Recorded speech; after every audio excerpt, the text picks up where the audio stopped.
Hey, so I'm Clayton Strems with Remax down here in Houston, Texas, and today we are with Stephanie Peters with Wishes and Company, right? Wishes and Travel pieces. planning. Yep, you got it. And today we're talking all things Disney. How exciting is that? Stuff, yeah. You know a little bit about Disney, right? Just a tiny bit, so no, just kidding, I know way too much, so this is perfect, I can't wait to chat. So would you say that you're a Disney adult? Oh, 1,000%, and I can't tell, like, if I'm on the embarrassing side of how obsessed I am, but I think I keep it pretty chill, so where are you on that scale? I don't know. Where am I on that scale? Because I Really? own nothing Disney. I might have a Mickey Mouse shirt like that I wear as PJs sometimes, but like Okay. I am obsessed. I mean, You're like obsessed. I booked a Disney trip and like a week later, I'm like, hey, I need to book another one, but sooner because this Yeah. first one is like, 6 months out. I think it was like 5 months out, you I know. think you're pretty in the middle, you're like me, like, you keep it chill, but you're there, you know what I But mean? I'm there for it. I'm not matching my outfits or me and my son match, which is pretty awesome. We're walking the park. So cute, I love it. If I lose them and they're like, what was you wearing? I'll be like, pink shirt. And even your stroller getup that you created, Oh, like yeah, the lights, yeah, which is supposed to be a secret. Like, I was so sad. So, the you're first time we putting went that out there. so for those that don't know, if you take a stroller or you rent a stroller and you're out there, you're doing your thing, you're having a great time, you park your stroller sometimes, and then you go to get it after a ride or after eating, and it's poof gone. Like, where'd it go? And the cast members have to move it because maybe you parked it in the wrong spot or things are busy. And so I was like, you know what? We're going to wrap this thing in lights. We even put a flag on it the first time and a nice little sign, but we wrapped it in lights and we could find it. Like nobody else had lights at nighttime. It shined. And then last time we went in February, right? I had Mhm. counted at least 10 strollers that had lights. And Oh, I'm like, okay, so that's not bad. I can still find my stroller, no. but what do I need to do now? Like, because now I think that's going to be the end thing because I've been seeing it on Reddit and on Facebook. Yeah, you need, like, a strobe or something different, you I know? started a thing. Yeah. Like I don't know. So I'm a little terrified next time we go, which I don't know when that's going to be. I want it to be like in Ooh, June, you there you know, and then a boys trip, and then October, and then maybe January, February again, you know? yeah. I don't know. But so Stephanie, with your company, y'all specialize in something special, which is why I use y'all. So can you kind of get into that a little bit? Tell us about it. Yeah, so Wishes& and Co. was really founded, it's myself and then my best friend Shelby, we own it together. We both have a big heart for the special needs community, and we noticed, we used to work with a previous agency, and they just I don't know, it just wasn't the avenue that they were foreseeing, and we really wanted that to be something that was purely just on its own.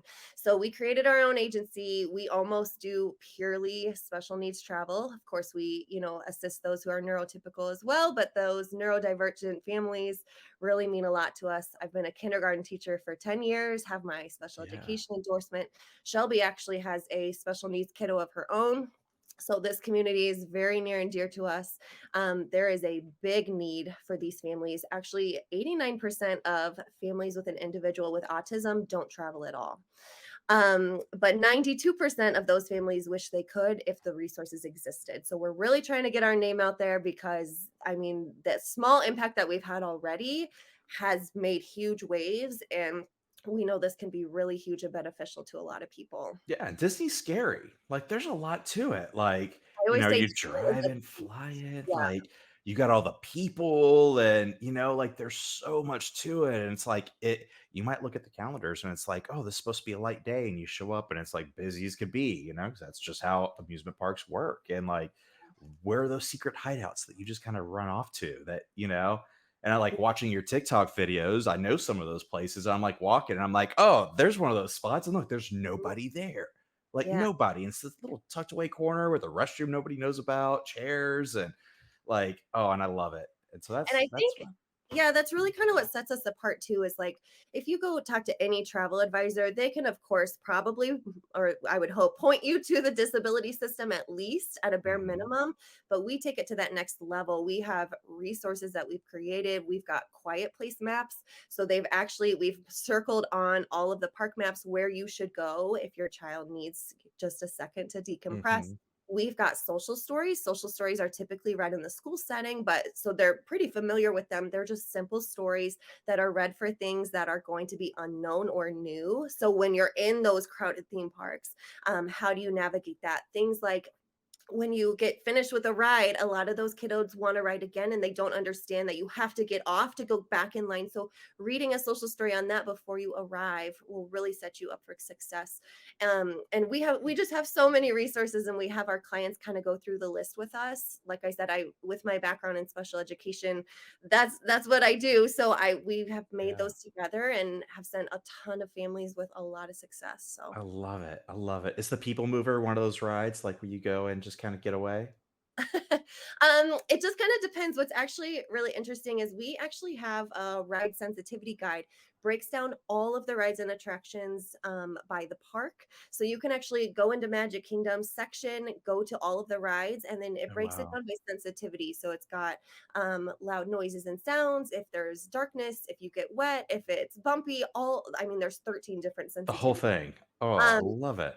well, and some kids are sensory seekers. They really need those rides that have a lot of sensitivities. And then a lot of kids are sensory avoiders. So we have to look at which rides have the least amount. So that's another thing I love is that every single family I work with is so incredibly unique.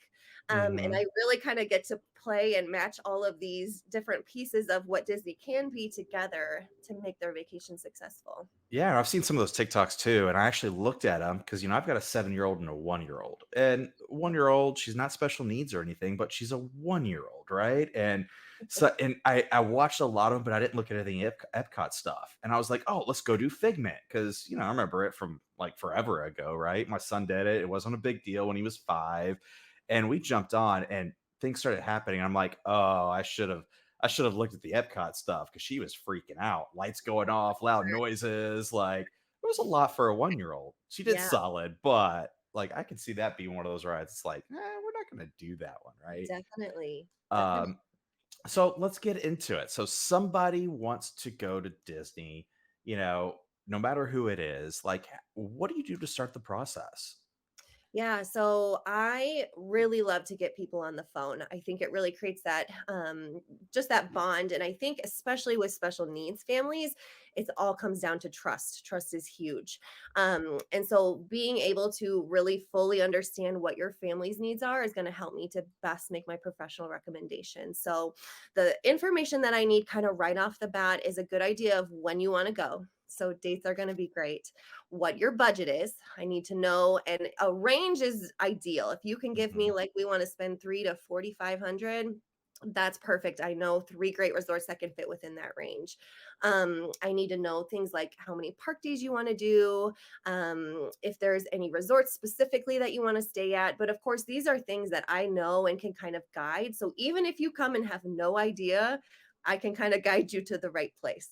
Yeah. So, you kind of talked about budget, and obviously budget dictates kind of where you're going to stay. And, if you want to go to if you're going for 7 days, you only go to the park 3 days, then, maybe that resort is really important. I know in the past for me, like resort cheapest I could go was the route I wanted to go because that meant I got to go to Disney again, right? Because Yeah. you go from the value resorts to, the higher end ones, like that's a whole extra Disney trip. That's a whole other week at Disney.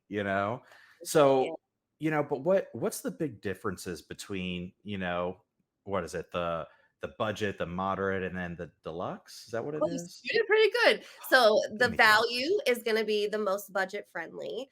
The next step up would be your moderates, and then you've got your deluxe. With the value resorts, it's going to be very, and I say this very kindly, it's going to be very Disney in your face. There are Which I characters everywhere. love. Everything is bright. Yes, it's so fun. Kids love it.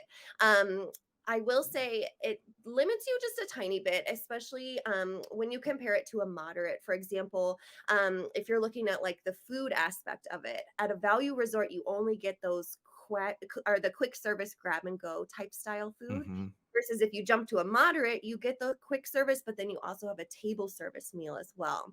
So for those families that do want to go back early and actually have a sit down meal, it's kind of nice to have that right at your resort. Yeah. Um, Moderates also get a water slide, which is always a plus. I didn't know that was a thing, like Move to moderate, water slides. So if you move to moderate, you get a water slide, and then if you move to deluxe pulls out all the stops. Most, have a character meal on site, which is huge. They also have a full splash pad. So I'm sure you've seen those ones with the little slides and Yeah. buckets that fill up and dump, like, they have that whole setup there. And then the deluxe, of course, gets you as close as possible to those theme parks. Okay. So, and like for me, looking at it, like if it's a boys' trip, honestly, I think we would go more the value because we don't plan on being at the hotel. Like Yeah, we're gonna go there to sleep and get breakfast and leave, right? Rope definitely. drop, we go to the closes. But next time around, I'm looking at it going, okay, if we go in the summer and we go for, 7, 8, 9 days, then go into, at least moderate, but really deluxe because we'd be looking at maybe doing 2 or 3 days where we actually do the things they have in the hotel. Because I found out last trip, they actually do things, like, You do there's stuff things. all day long, like make s'mores, like, we missed that because we were in the parks, right? I will Uh, say the higher up you go in that scale too, the more activities they do have. I know, like at okay. Coronado Springs, for example, it's an amazing moderate resort. They actually have tile mosaics of Mickey Mouse that you can actually make. They've got tie dye that you can do throughout the day. Um, Mhm. just so many activities. Characters come out sometimes to do meet and greets randomly. Just so fun. But it's downside of those nicer ones is, like, it's not Disney in your face, like, that's why I'm there. That's why I'm on property, like, I'm not here on a honeymoon. The Mhm. Polynesian's gorgeous, like, I love it, but, like, I love that Disney in your face. They're very yeah, they get much more subtle as you go. And again, it just kind of depends too, especially for those special needs families, like because if they need a really like a place that they can just desensitize at the end of the day, Mhm. values are not going to be for you because they are so bright. There are characters everywhere. So I really try to steer them more towards one of the moderates. Yeah. There's one in particular that I love to recommend. It's called French Quarter. It's Yeah. actually Disney's smallest resort and quietest resort on property. It's also the only Interesting. resort that has those Mickey shaped beignets that everyone loves. So that's always a plus as well. Yeah. Yeah, and so, like, room sizes, is there a drastic difference when you're going from, level to level? Because I know we were at for again, me and my son, it's great having a smaller room. We don't need a big room, but with 4 people in a room and we stayed at The Little Mermaid, right? Yeah. And that was tight. Like, we're tripping over the stroller, we're tripping over the luggage and each other, and, like, I don't know. I think it's worth paying, an extra 100 a night to go stay somewhere with more elbow room, even if we're not there a lot. No, you definitely get more square footage the higher up in that scale you go. Even the moderates, it feels like a big difference from those values. So if we get you in a moderate next time, I think you'll be able to tell the difference for I sure. don't know. I saw those deals. There's like what 30% off if you go before July. And Yeah. it's like I think I was looking at the Floridian, it was like $300 cheaper a night than it normally is. And I'm like, but would that spoil me for the rest of my life? It probably will, but Like you'll be okay. like I will say too, there's another deal out right now. You get $99 tickets for the 4 theme parks. Of course, that's starting at price, but that runs through all the way till September. and So that's huge because what's the normal average price for tickets for 4 days? oof. There's so many variables that go into it. But I At will least usually like say 1,000, right? yeah, the ticket prices, for sure are gonna be the bulk of your trip. That by Yeah. far is gonna be the most that you're spending money on. So yeah, I mean, if you can save that amount of money just on tickets alone, that's huge. Yeah, and where do you see that discount break? Like, is it 2 days to 3 days? Like, 3 days is the biggest break, or is it I know, longer you go or if you have more tickets, then obviously it starts getting cheaper, but where's that big break that you typically see? 1000%. So the ticket promo we were talking about is separate from kind of Yeah, what you were mentioning, but with that ticket break, of course, like you were mentioning, the more tickets you buy, the less expensive they become. I would really say going from a 4 to a 5 and beyond, you see a big price that's cut. And for I mean, people will add on an additional day for like $100 for their whole family. Like it's insane, yeah. the money that they get to save. Well, and see, and I've always been a big component of I'm not buying a ticket if I can't be there all day. Like that's just been my mindset. But then seeing stuff like that, like, okay, if it costs me an extra $50 for each of us to get into the park for a half day, Yep. 50 bucks isn't terrible. Not if we could at least get on a couple rides. I could, get Genie Plus maybe, and then just, book our major rides and go eat, say, at Epcot. Like, I love eating at Epcot. Me My too. 7-year-old Grayson, like, he loved when it was a boys' trip, we ate around the world. He was on cloud 9, and he was a little upset last time because we didn't eat around the world. And I'm Okay. like, You've set him "Sorry, right. dude. Like, I spoiled you," you know? So talking about food, let's talk about the Disney dining plan. Yes, it's What are back. your thoughts? Because I've got my thoughts. So I don't know if I have any thoughts, to be honest. I will say about half of my clients love it, and about half of my clients choose not to do it, and Mhm, they both are happy, and that's totally okay. I never pressure my clients one way or the other. Their trip is mhm, their trip, and we really want it to be built for success for your family. I will say a lot of families love to do it. It's super convenient to have that already paid for. It's mhm. not an extra expense once you arrive. You also, if you book your trip far enough in advance, you can actually make payments on your trip, which would Which is include that great. dining plan. Yeah. So being able to budget for that ahead of time can really be like a deal breaker for some families and being able Yeah. to afford a Disney trip for Yeah, sure. because I think that's definitely a scary part of Disney is like, okay, I just paid a lot of money to go, but I have no idea what my food's going to cost. Like, Yeah. am I spending $100 a day? Am I spending $500 a day? Yeah. So I'm right there with you on that aspect. If somebody's on a tighter budget, they need to plan more. Or maybe they have a hard time saving money. I think that the dining plan could be really, really good just because it's out of the way. Now, you're showing up. But I think one of the downsides to it is all the pre-planning you have to do. So we've got two dining plans now, right? You've got the quick service, which is two quick service and a snack, and then you've got the fancier one, which is a quick service, a sit down, and a snack. Yep. Disney Which dining plan. Yes.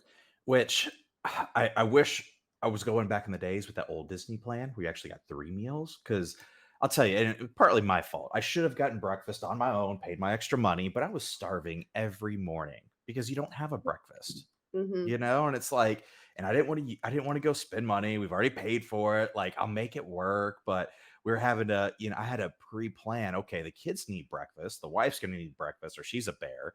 So, they're going to use these throughout the trip, and then we got to kind of finagle everything. And we did end up spending quite a bit of extra money because we were 3 meals a day, right? Yep. And that snack just doesn't do it. And really doing the math on it, if you're not a drinker, I don't see the value in it. Yeah. It's just, I mean, I did the math. I'm weird like that. Excel worksheet, like I kept my receipts and I plugged all the numbers in. You were And messaging me during your trip. yeah, You're like, "We spent this much on day 1," and I'm like, "Okay, keep me yeah. posted." So per dining plan, if we bought the same thing without the dining plan, I think it was like 300 and like 50, $60, something like that. But in reality, if I didn't have the dining plan, we would have spent, I think it was like 60 to $80. We would have spent significantly less. And part of that was the mugs, right? We weren't staying at the resort, so buying 3 mugs was silly. I need one for my coffee in the morning. That's it. The wife Yeah. always gets that bougie coffee, in the park. Um, but then, like the drinks, my wife doesn't drink. So anytime there was drinks, I would take her drink essentially. And I was just doing it not because I wanted a drink. Like there's times like I don't even want a beer. I don't want a mixed drink, but what my value worth. And because we got the drinks, I think we ended up saving it was like 250 bucks, Yeah. which is great if everybody's drinking. But in reality, if I didn't get the drinks when I didn't want drinks, we actually would have lost out around $180, I think was the math. So it was like I if it think wasn't for that.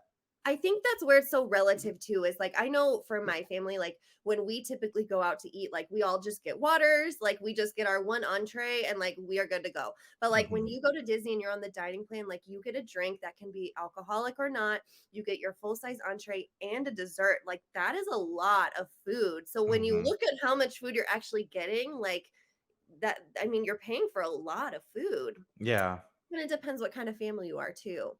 Yeah. I mean, and one cool thing about it though was, and I think one way we were able to, get on the positive side was we were using those sit down credits for any of the character dinings we could. So Yeah. literally, I think there was only one. Yeah, there's only one. The jungle one in Magic Kingdom. What's that restaurant called? It's The Skipper Canteen. that one, oh, that's probably my favorite restaurant I in the love that parks. restaurant, Like, yeah. it is amazing.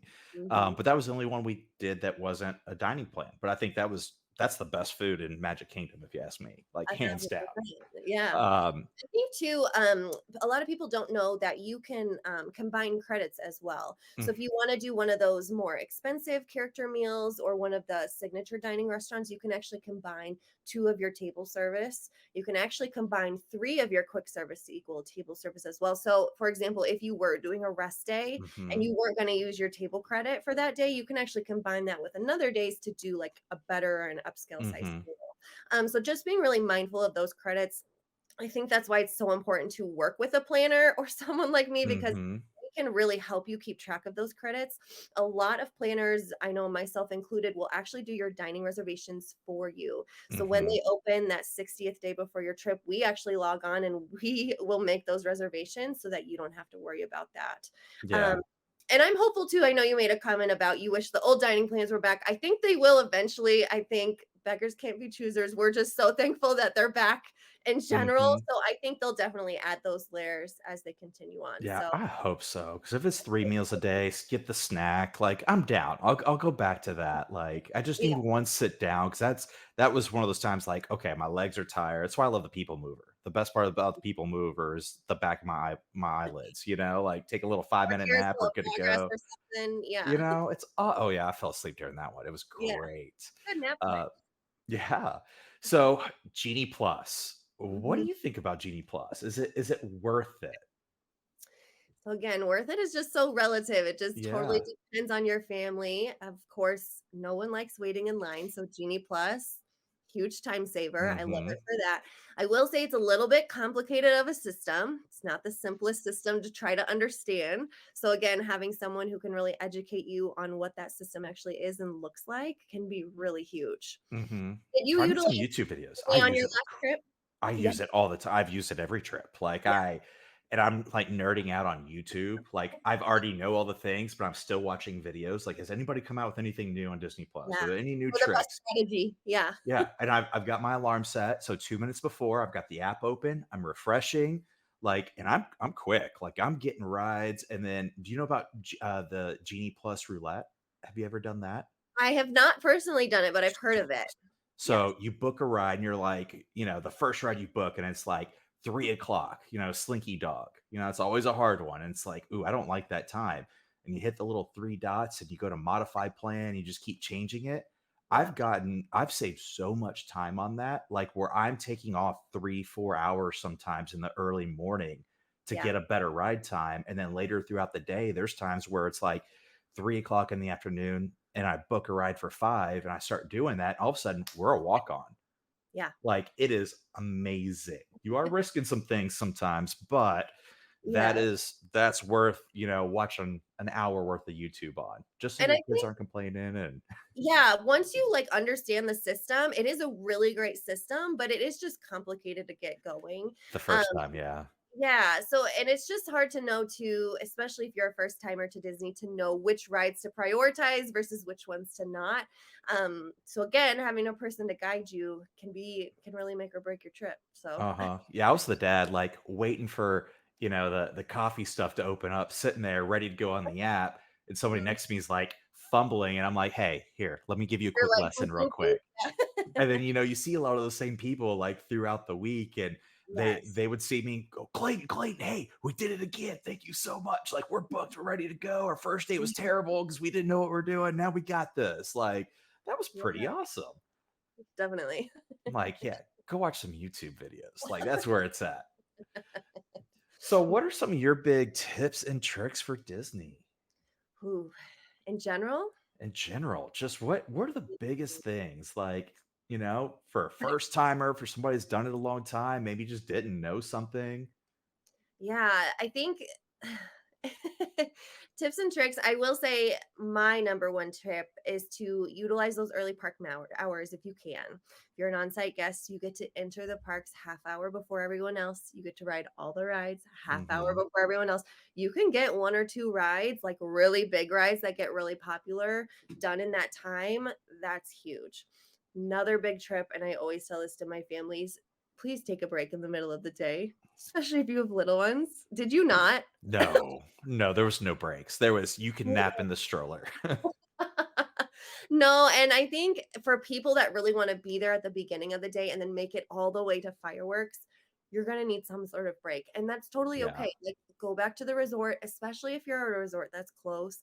Go back to your resort, take a little nap, let the kiddos swim, get ready again, and then go back for fireworks so that you're not missing out on that chunk. I know growing up, um, my family had actually never done the fireworks because we always started first thing in the morning and we went go, go, go, go, go. And then by 4 o'clock, we are like, we can't do it anymore. So mhm. I had never seen any Disney fireworks show until I was like in my 20s. So You know this, that yeah, I mean, we saw them as we're riding back, you yeah, know?